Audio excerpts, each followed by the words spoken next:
আসসালামু আলাইকুম রহমতুল্লাহি ওয়া বারাকাতুহু। সম্মানিত দর্শক শ্রোতা, আশা করি আপনারা সকলেই ভালো আছেন। মেহেরবানি করে আজকে উজু কিভাবে করে এবং উজু করার দ্বারা নিজের বাহ্যিক শুধু পবিত্রতা করলেই হবে না, অন্তরের পবিত্রতারও দরকার আছে।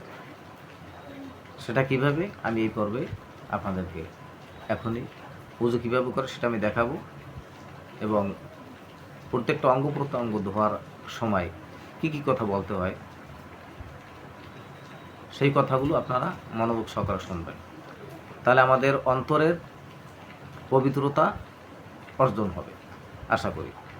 তা প্রথমেই উজু করার পূর্বে মেসওয়াক করতে হবে। একটা ডাল মেসওয়াক নিয়ে মেসওয়াক করতে হবে।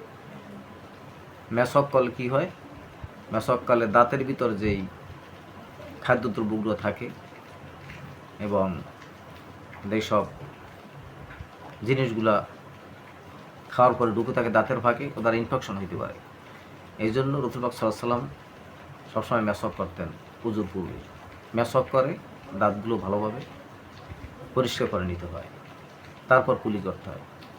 তো যাই হোক, প্রথমে উজু করার পূর্বে বিসমিল্লাহ বলতে হবে। বিসমিল্লাহ যদি না বলে তাহলে উজুর মান ভালো থাকে না, এবং বিসমিল্লাহ না বললে